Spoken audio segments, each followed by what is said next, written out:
En este módulo vamos a estudiar la balanza de pagos. Comencemos por definir qué es la balanza de pagos.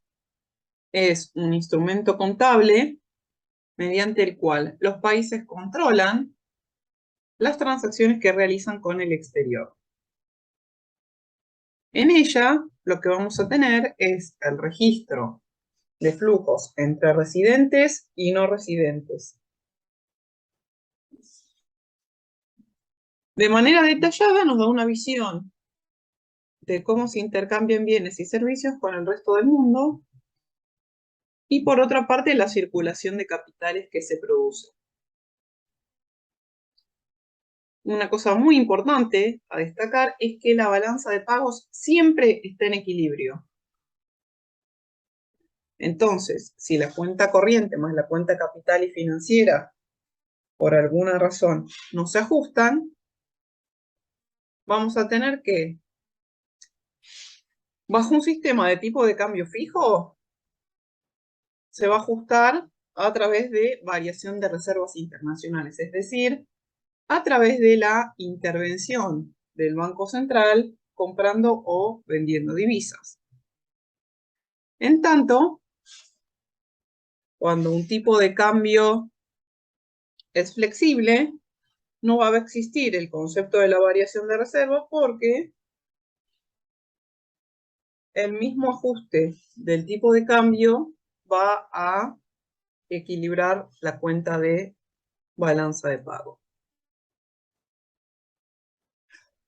Comencemos entonces por clasificar las operaciones. La primera cuenta que vamos a tener es la cuenta corriente.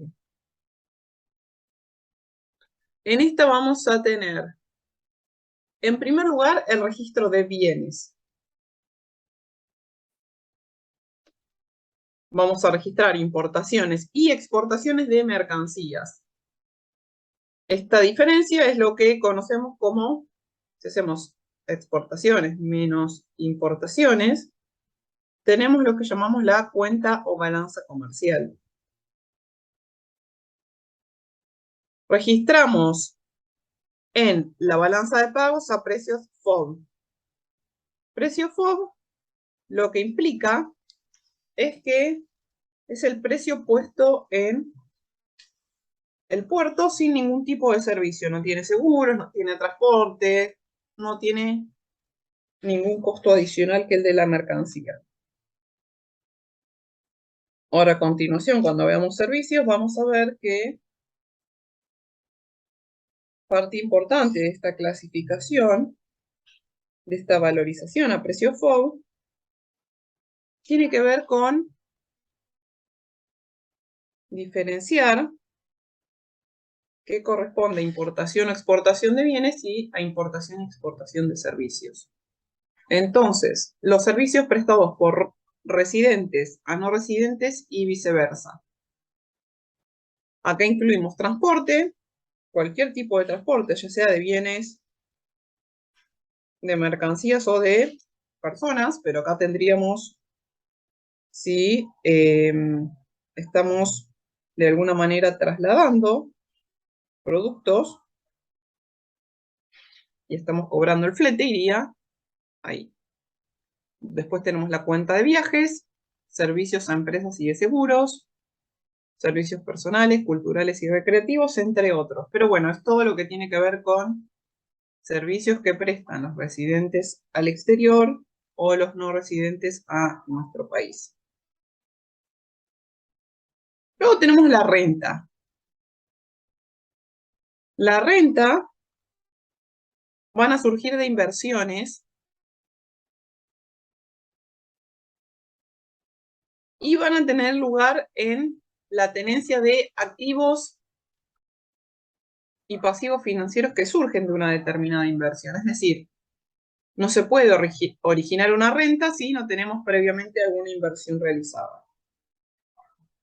Dentro de las inversiones vamos a poner dos grandes grupos de inversiones y vamos a tener inversiones físicas, que es, por ejemplo, tener una empresa, una fábrica, una máquina, algo que tengamos tangible, o una inversión financiera como bonos, acciones, plazos fijos.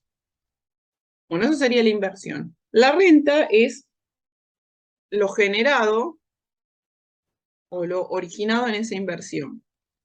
Entonces vamos a tener que contabilizamos dentro de renta lo que es intereses, utilidades y dividendos. Si son ganados por no residentes en el país, cuando estos lo sacan del país, se registra como una salida. Y si son realizados por residentes en el exterior, cuando los ingresan al país, se suman como un ingreso.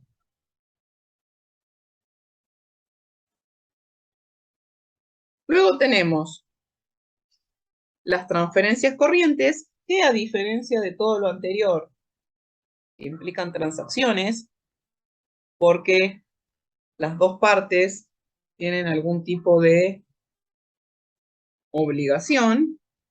La transferencia tiene que ver con el traspaso de propiedad de recursos reales o financieros que se suministran o adquieren sin una contrapartida en valor económico. ¿Qué serían transferencias corrientes? Transferencias corrientes serían, por ejemplo, subsidios, impuestos, donaciones, jubilaciones y pensiones. Sin embargo, acá las únicas transferencias corrientes que vamos a registrar son las que implican una transacción, una transferencia, un intercambio, un movimiento de recursos entre el país y el resto del mundo.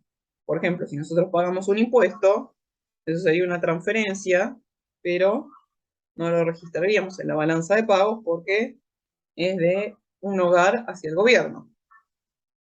En cambio, si uno cobra, no sé, una jubilación extranjera, por ejemplo, porque es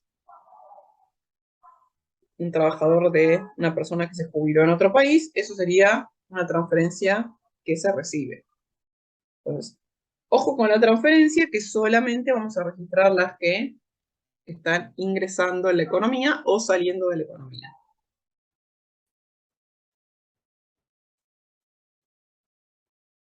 Luego tenemos la cuenta capital y financiera. En esta vamos brevemente a presentar una introducción de qué es el registro y luego lo vamos a detallar de manera pormenorizada. Aquí vamos a registrar entonces créditos por activos residentes o pasivos de no residentes y los débitos por pasivos de residentes que implican deudas contraídas con el exterior. En la cuenta capital vamos a incluir lo que son transferencias de capital, ahora la vamos a definir detalladamente, y la adquisición y venta de activos no financieros no producidos. En tanto, en el ítem de la cuenta financiera tenemos transacciones entre activos y pasivos financieros entre residentes y no residentes.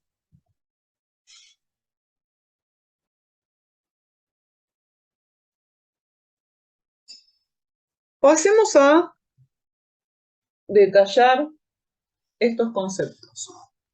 La cuenta financiera puede desagregarse de dos maneras. En primer lugar, por sector residente, o sea, por quién es el sector que compra o vende el activo financiero.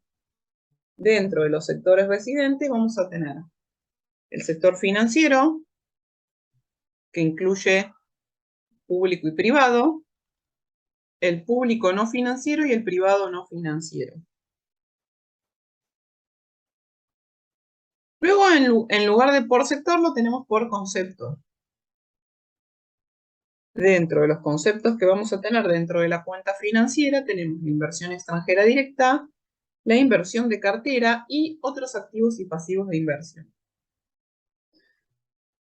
Cuando estamos hablando de inversión extranjera directa, una forma fácil de quizás recordarlo o asociarlo es pensar en términos de inversión física o inversión productiva. Entonces, aquí adentro vamos a tener los aportes de bienes de capital, la reinversión de utilidades, las transferencias accionarias o de participación de capital. Y fíjense que aquí tenemos un punto de corte que es si un inversor no residente es propietario del 10% o más de las acciones de una empresa, o si este es sucursal o filial del inversor. ¿Por qué ponemos este 10%? Porque suponemos que cuando un accionista o cuando un inversor compra más del 10% de las acciones de una empresa es porque tiene un interés de largo plazo en ella.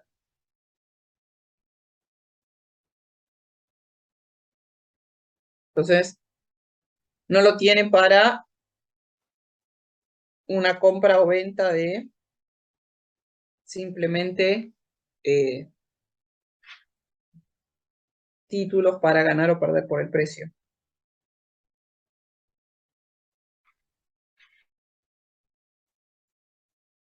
Las inversiones de cartera, en tanto, están relacionadas con lo que llamamos la inversión financiera. Son transacciones en títulos de participación en el capital y de deuda. Todo lo que es bonos, acciones y demás instrumentos financieros. Y luego dentro de otros tenemos todo lo que no queda taxativamente definido en los anteriores. Créditos comerciales a corto y largo plazo, billetes, depósitos bancarios y préstamos de bancos, proveedores y organismos internacionales.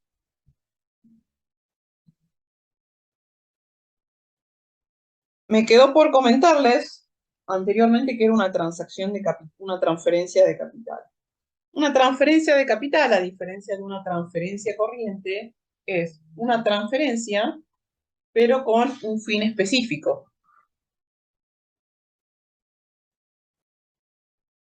Entonces, por ejemplo, una donación de dinero a un país es una transferencia corriente, pero si esa donación de dinero está afectada a, por ejemplo, hacer una escuela, un hospital o algo por el estilo, sería una transferencia de capital. Esta breve condicionalidad es lo que nos diferencia entre una transferencia corriente y una transferencia de capital.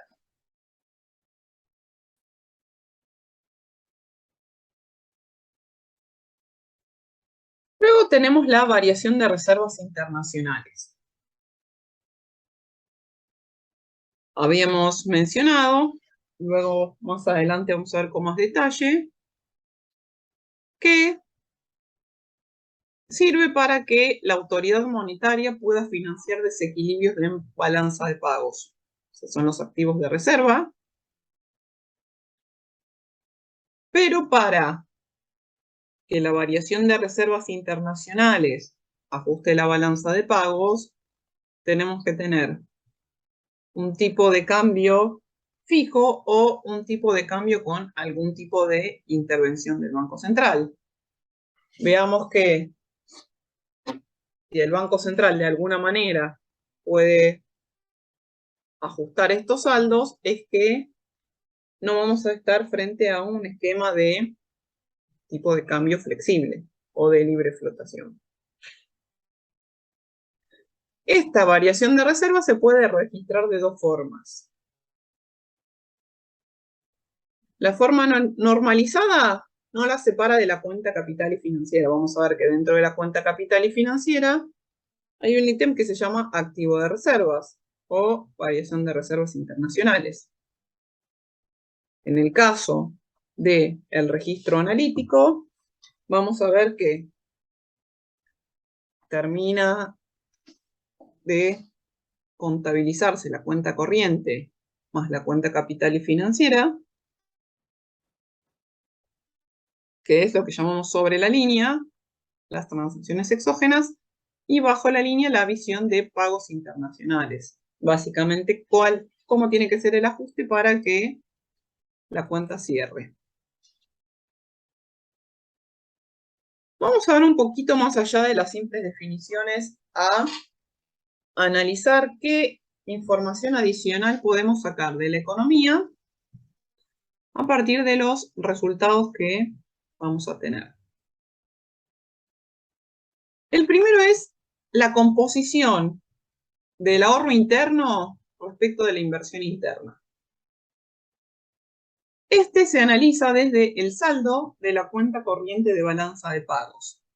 Entonces, la cuenta corriente es igual al ahorro bruto nacional menos la inversión bruta interna.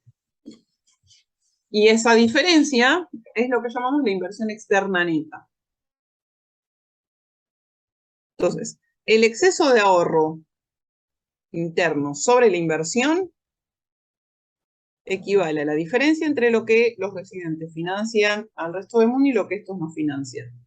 Veámoslo con más detalle. Si la cuenta corriente es negativa, es positiva, perdón, lo que nos está diciendo es que nuestra economía está generando más ahorro que lo que invierte. Entonces, como el ahorro bruto nacional es mayor a la inversión bruta interna, el país financia al resto del mundo, es decir, que va a ser un prestamista neto de los mercados. Por lo general, no estamos acostumbrados a ver este tipo de condiciones de manera bastante seguidas en nuestra economía. Estamos bastante más acostumbrados a ver el segundo ítem, una cuenta corriente negativa, que implica que lo que ahorra la economía es menor que lo que invierte. Entonces quiere decir que el ahorro no nos alcanza para financiar la inversión y esta tiene que ser financiada por los no residentes. Este déficit de cuenta corriente, entonces, lo que nos va a estar indicando es que el país es un deudor neto en los mercados. Luego tenemos la capacidad y necesidad de financiación de la economía. Esta la vamos a analizar entonces desde la cuenta financiera, desde su saldo. Las transacciones dan lugar a los saldos y los desequilibrios que se producen en la interacción de la economía con el resto del mundo. Una cuenta corriente positiva implica una cuenta financiera negativa. Recordemos que dijimos que financiamos al resto del mundo, es decir, que somos un prestamista neto con una cuenta corriente positiva. Y esto lo que muestra es el incremento de activos externos, por eso la cuenta financiera es negativa, y la capacidad de financiación de la economía.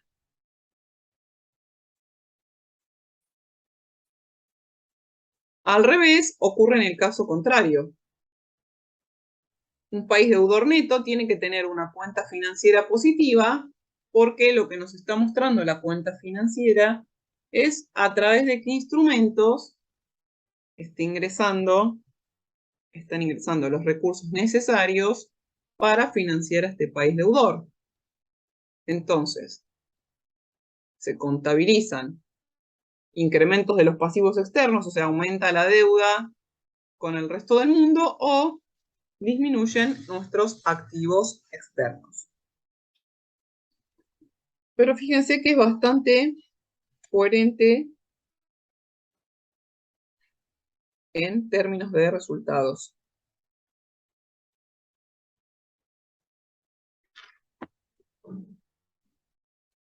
En tanto, cuando vemos la variación de reservas internacionales, estamos viendo la posición en la que se encuentra el país para defender el valor de su moneda.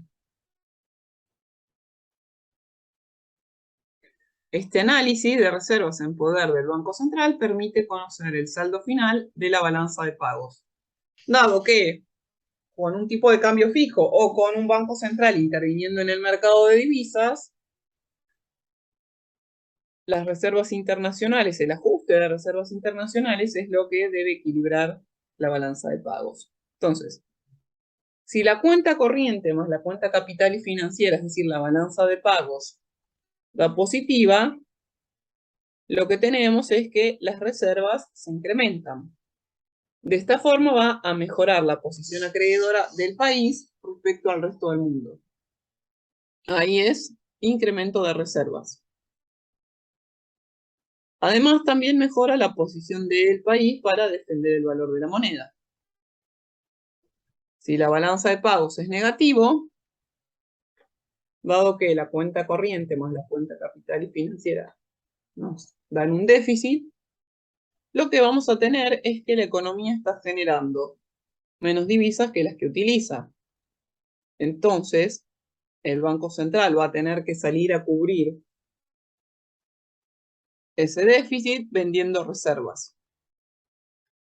Esta reducción de las reservas es lo que explica el endeudamiento externo.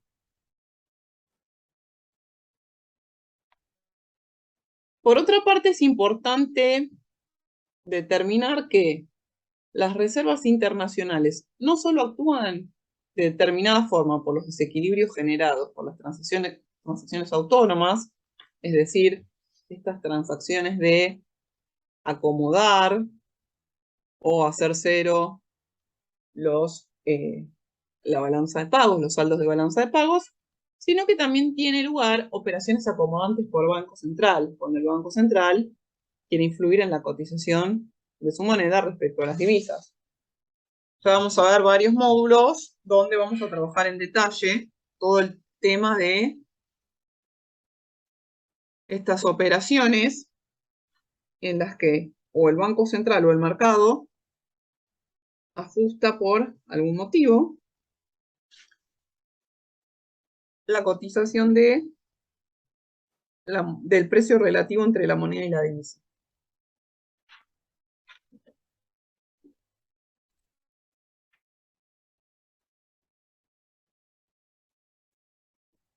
Pasemos a los términos del intercambio.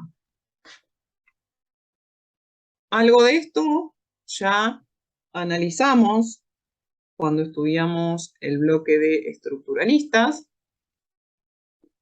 pero en términos estrictamente contables o de registro, estos términos del intercambio se determinan por las variaciones de la estructura de los precios de las exportaciones y de las importaciones, y surgen de comparar índices de precio de las exportaciones y de las importaciones.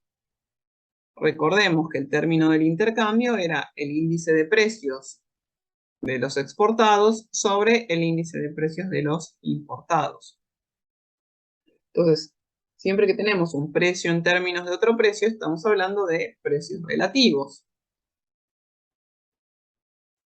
Los cambios de precios, tal como vimos en el módulo de política comercial, se dan a través de la oferta y la demanda en los mercados internacionales y pueden ser explicados por la elasticidad de precio y de ingreso de los respectivos bienes.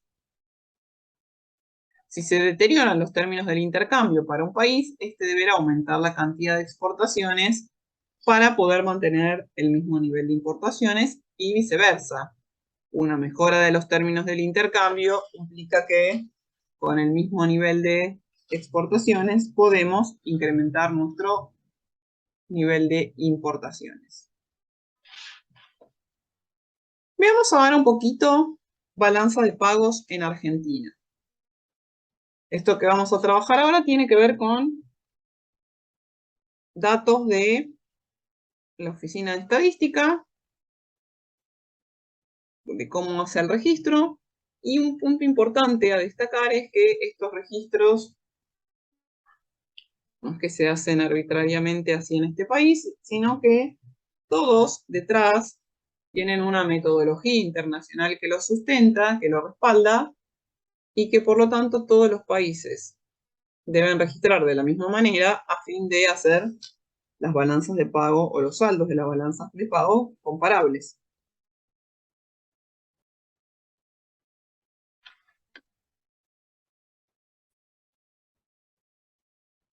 Bueno, entonces tenemos inicialmente los stocks iniciales, que es cuando comienza el año. Es la posición de inversión internacional inicial e incluye la deuda externa al valor de mercado. Luego tenemos a los stocks iniciales, le tenemos que sumar los flujos del periodo. Dentro de flujos de periodos tenemos los transaccionales, que implican intercambios. Vemos que son los que registramos en la balanza de pagos. Y los no transaccionales. Estos no implican movimientos de dinero, ya que se deben a otras variaciones de valor y volumen. Cuando hablamos de otras variaciones de valor, estamos hablando, por ejemplo, de tipo de cambio, precios y demás. Y eso no es registrado en la balanza de pagos porque no implica un intercambio. Entonces, los stocks iniciales más los flujos al periodo nos dan el último día del año, los stocks al final, y tenemos la posición de inversión internacional final, que incluye la deuda externa final a valor de mercado.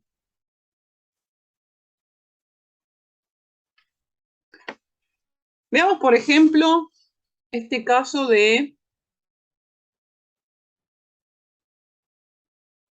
primer trimestre de 2022. Entonces tenemos stocks al inicio del periodo, al 31 del 12 del 2021. Nos dice que la posición de inversión internacional neta es 122.247 millones de dólares, y esto es igual a la suma de activos financieros menos pasivos. Los activos financieros son 417.768 millones y los pasivos son 295.521. De estos 295.521 millones, vemos que 223.189 corresponden a deuda externa a valor de mercado. Sabemos que casi la totalidad de los pasivos al inicio son deuda externa. Veamos entonces los flujos del periodo para machearlos también con los conceptos que vimos anteriormente. Bienes y servicios. Bienes y servicios sería dato de cuenta corriente, tanto de mercaderías como junto con la importación y exportación de servicios. Ingreso primario es lo que llamábamos las rentas de la inversión. Vemos que las rentas son fuertemente negativas en Argentina siempre porque registramos toda la salida de dinero en concepto de, por ejemplo, utilidades, dividendos de las empresas extranjeras. Entonces, cuando hablemos de renta, vamos a estar hablando del ingreso primario, y las transferencias corrientes es lo que está como ingreso secundario. Si sumamos esos tres ítems, nos da que el saldo de cuenta corriente es negativo y es menos 1.130 millones. Sumada a la cuenta capital siempre va a ser muy chiquita. Recuerden que dijimos que eran las transferencias de capital, o sea que los valores son mínimos, 23 millones. Y de la cuenta corriente más la cuenta de capital nos da si hay una necesidad o una capacidad de financiamiento. Un saldo negativo nos dice que necesitamos recursos. Un saldo positivo nos dice que podemos financiar otra economía. En este caso vemos que tenemos un negativo de 1.108 millones. Luego nos aparece otro ítem que es errores y omisiones. Errores y omisiones es como una cuenta de ajuste que no es en realidad nada muy, muy concreto. Es bastante raro que los errores y las omisiones sean bastante grandes. Fíjense que es casi del tamaño de saldo de bienes y servicios y más grande que el saldo de ingreso secundario.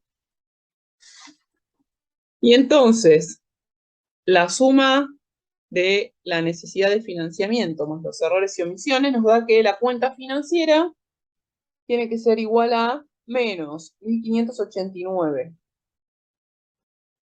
Recuerden que se tienen que hacer cero. Ahora lo que nosotros vamos a ver cuando avance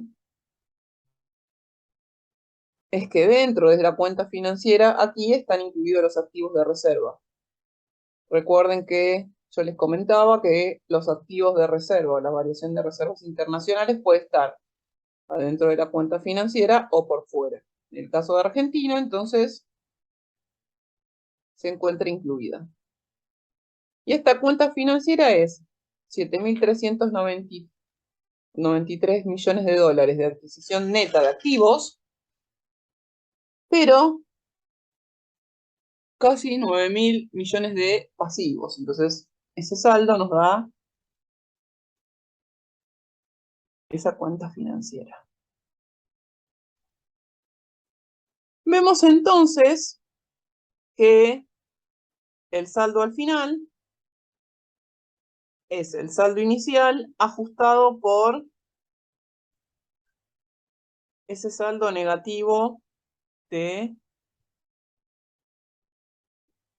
el primer trimestre de 2022.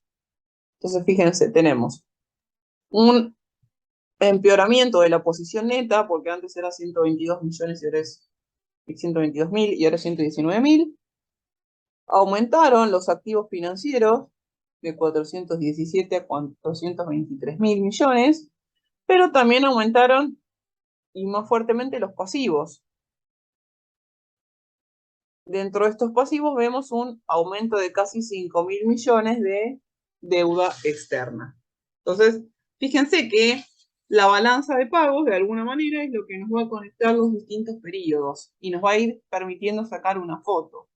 Los stocks serían como una foto, los flujos serían como lo que va pasando hasta que hacemos un corte de periodo.